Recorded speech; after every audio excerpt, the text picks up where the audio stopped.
This is endochondral ossification. Endochondral is referring within cartilage. We looked at intramembranous ossification in a previous video to where it's within membranes of mesenchymal tissue. And in endochondral, we still use mesenchymal tissue. We just add an extra step of using hyaline cartilage. This is often confusing for students because it's like, what the heck are we talking about here? This is about how we develop bone, because remember we said once we get into connective tissue, we see a lot more in the spaces, the interstitial spaces of cells, of what the cells are making. And this is the matrix. So as we develop bone, we're taking one tissue and turning it into another. That's an ossification. In this case, we're using cartilage, hyaline cartilage. So what this slide is trying to show you is that when we look at long bones, we tend to see more hyaline cartilage.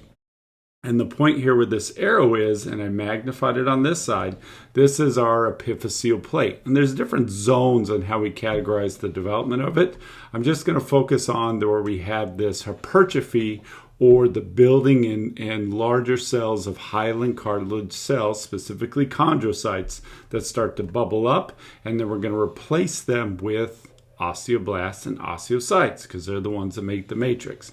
So remember, as we refer to a long bone, we're going in this development here to where we build or develop first in the diaphysis, which is the shaft, and we'll call that the primary ossification center.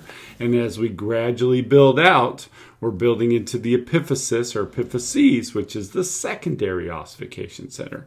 And where we stack then that cartilage is in the epiphyseal plate. So epiphyseal plate is that point of development. As it fully develops, sometimes up to 20-25 years, then it becomes an epiphyseal line and forms bone. So as we describe this, and we just started with the basics of cartilage in the embryonic development of bones within our first 6 weeks inside the womb as a fetus, we're all cartilage, and we're gradually changing into bone where it's needed because the cells become specialized. They differentiate. In this case, when we look at a long bone, we see a lot of cartilage, and we're starting in this developmental process in the middle, which is the primary ossification center. And what we're doing is mineralizing the bone at the same time. And how do we do that? We do it with calcium phosphate, calcium carbonate. That's the mineralization or calcification of bone. So what this is saying is we're going to bring in the materials to help the bone grow. So it mentions perichondrium up here. This is referring to the outside layer of the bone, which is cartilage to start. Later, it becomes the periosteum, which is referring to now that it's bone towards the outside. So now we go from perichondrium to periosteum. We're building in this primary ossification center, and it gradually then going to bring in blood supply to start to build in our secondary ossification center, which is in the epiphysis.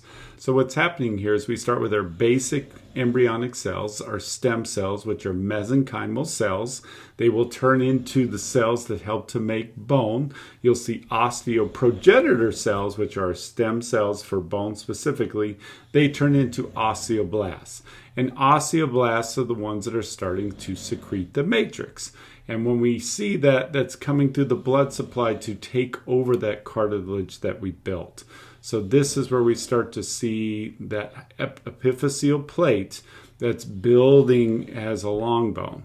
And when that epiphyseal plate continues to grow, we just stack cartilage cells.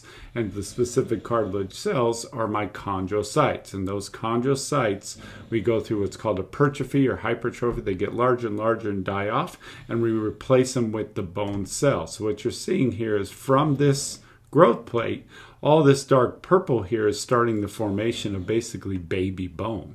And you can see it looks somewhat porous. It's forming spongy bone, and then it'll gradually turn into compact bone where needed. So we go through mesenchymal cells.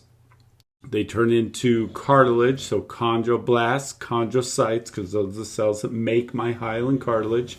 We take over that hyaline cartilage model, so we built the framework for the bone, but then we replace it with osteoblasts and osteocytes to secrete the bony matrix. There's two types of tissue that we're trying to develop, spongy bone and compact bone.